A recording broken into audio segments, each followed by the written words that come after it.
Northern Ireland, Alternative Timeline, Season 1, Episode 5, The Green Policy.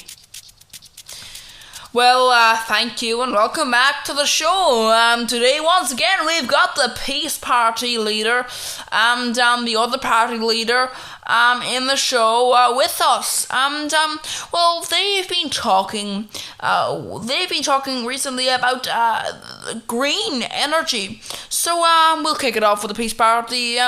So, what exactly do you think of green energy, and what exactly would your policies be? Well, personally, I think there should be an increase in the production of green energy. Like people, now and again, you'll see this. If people complain about solar panels, if people complain about wind turbines, I've seen multiple people, they complain about wind turbines, and this is the question: why would you complain about wind turbines? There's another thing we want. As you say, we want to expand into green energy. People complain about wind turbines, and I just don't understand that. Because here's the thing: what would you say if a massive coal plant or an oil plant set up shop in the field next to you? If they bought a bunch of fields around you, what happens if you're living? Obviously this is not a actual thing we're saying would happen, but this is an analogy I'm trying to explain to you why exactly you shouldn't exactly complain about solar panels. Not solar panels, wind turbines. Let's say you've got an apartment in the city, and an oil plant buys up a bunch of land around your apartment, and they flatten it all and they build their oil plant, and there's fumes coming out and there's noise all day long, all night long. How exactly would you prefer that to a solar panel? To a wind turbine outside? Because that's my point. And people get this. People have this in the country as well. People complain about wind turbines, but the point is, do you really want the planet to die? Do you really want creatures to die? Are you saying that? Are you saying you don't like the noise? Are you saying you don't like the wind? Because my point is, what about the people who have to live near coal plants? What about the people who have to live near oil plants? They have a bigger issue. They're getting sick. Do you think that wind turbine is making you sick? Do you? Because that's the thing. Because if I said, okay, well, fine, we won't have green energy, we'll have to be building more, our energy needs are increasing, so we're going to have to build more coal plants now. So let's build them all next to your homes. There you go. No, that wouldn't be a sensible thing to do. That would be a stupid policy, and I'm sure my colleague here would agree that would be a stupid policy. Yeah, I agree with you in that sense, that it would be a stupid policy. However, you say, build the coal plants, all this stuff. But the point is, the coal plants, yeah, I agree with you.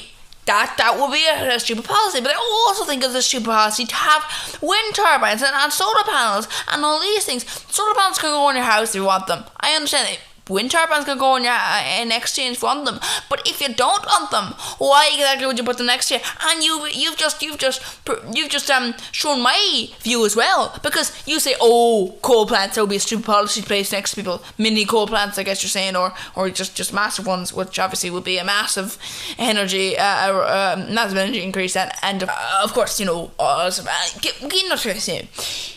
you're saying this is stupid, but it's also stupid to have wind turbines next to people if they don't want them. Having all this stuff next to people if they don't want them, that's foolish. And if I were to take it a little step further than that, even saying green energy, let's say the public as a whole say, we don't want green energy next to us, we don't want green energy, so let's not have green energy. You have to listen to the public. You do, right? You agree with me there, won't you? Did you not just listen to me? I'm explaining to you, our energy needs are increasing. We're going to need to build new energy, and we need to replace the things we already have. Because at the end of the day, do you really want to continue to build coal plants? If you were in government, let's pretend I'm not saying this won't happen, but I'm just saying if it did happen, let's pretend that we're a couple of years in the future and you've just got a majority of the seats in government, and the energy, you're making a new policy on energy. What exactly do you do? Well, basically, what we do is we'd listen to people, and we'd build some more plants, I guess. We'd build some more, because as you say, energy needs are increasing. Unlike other parties, I'm not one of those people who say energy needs aren't increasing. I'm not part of those kind of stupid party group who say, oh no, who are just lying in the face of facts. No, yeah, you do that. No, I do not. I do not do that. I'm just informing you that sometimes things aren't facts, and you take them as facts. Well, whatever the case. Anyway, you were saying about your policies. Well, I'd be saying something like, you can, I don't think green is fully the way to go. So yeah, I think we need to wait a little, because there's plenty more oil left. There isn't though. There's less than 5 decades left. Well, yeah, but you know what I mean. I think we should wait a little, because currently it's a bit too early, and they're not as good as a current thing. What do you mean they're not as good? They're not as good because people make absolutely shite policies. If you make a shite policy, you can't go around and say, look, it's shite. We shouldn't do that. Yeah, you shouldn't do that policy. You should do a policy that actually isn't shite. Don't you understand? Are you completely thick? It's because it is shite. If it's shite, how are you supposed to make the policy not shite? No, it's not shite. The policies that governments implement now and again, not all countries, I'm not saying that, I'm just saying some countries have shite policies when it comes to green energy. I don't believe you there, but as I was saying, you let people build some plants, and then later on, maybe when we improve our technologies, then we'll build some green energy, but only if people want it. Yeah, but what I'm saying is people do want green energy. They're just a bit hypocritical, because they're okay with Jimmy a wind turbine, in the field next to his house, and they're fine with a solar farm being next to him.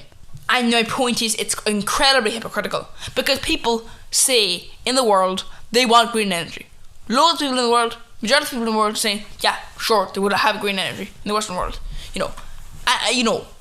and that's the point. If that's the case, but then they turn around and go, no, not next to me though. And that's my issue. You can't be saying that. Not next to me. Next to who then? Obviously, there would be a possibility if we got major funding, and this is one of the things that I actually wanted to implement myself. Was that, and I'm sure my colleague would be against this, but we've seen a lot of green plants going up, turbines going up in our colleagues in England. They've set up essentially wind turbines that are in the sea, that are massive things. I'm that obviously is a benefit, but I mean we don't really have many of them near us, but that's one of the things that we want to be implementing. Yeah, but I'm sorry to interject, but you are aware though that we currently already have around 45% of our energy being renewable sourced. No, what I'd be saying is bringing it up to 100%. But obviously, not obviously instantly, but bringing it up to 100%. And also, you say that, but what happens if, let's say, in the next 4 years, our energy consumption jumps by 20%? You see, you can't just say build a bunch of to build a bunch of solar panels, build a bunch of wind turbines, and then go, oh look, that's great, we're up near 50%, and that's fine. And that you're not only putting up a few now and again, maybe even just improving them, every couple of years. You need to keep up with the energy sourcing. And I'm not saying that we completely just remove non-renewable energy instantly. I'm just saying, build a load more than we already do. Yeah, but one of the things people might say is, where will you get the money? Well, one of the things that we've got is a country called England, and currently we're part of the United Kingdom. Yeah, I'm aware of that, but what I'm saying is that where exactly do you think you're getting the money from? Well, look, can I ask, people talk about being part of England, and people talk about being part of Ireland, but the fact is, at the end of the day, this country is not really economically stable. I'm not saying that everyone is entirely living off essentially what you might call charity from England. I'm just saying that there are parts of this country which are, less than sufficient. They're not self-sufficient. They're not producing enough money, and at the end of the day, we never really have been. We have been, but we have never really. I'm not articulating myself very well. What I'm saying is, for the last few decades now, we haven't really been self-sufficient as a whole. There are places that are self-sufficient, but not as a whole really as much, or at least maybe there's going to be a revolutionary new study that's going to come out and it's going to say, oh no, we actually are self-sufficient, we're actually giving a bunch of money away, we're wasting it, we've got loads of money about the place. But as far as I can tell, that's not accurate. And anyway, as far as I know, that's not true either. I don't think we are really self-sufficient, so that's my point. Well, that's really that's an interesting point I guess you could make. Anyway, so would you like to finish the bit off? Well, yeah. Obviously, I'll just say this to our voters.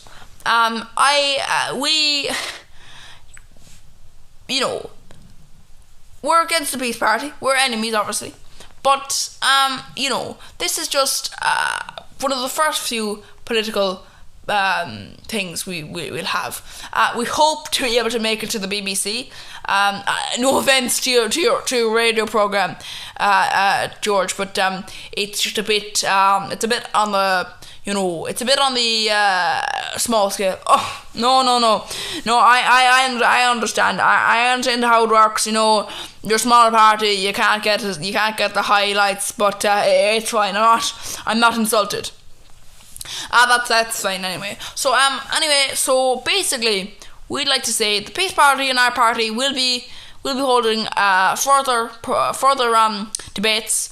We hope to be able to get to the BBC and other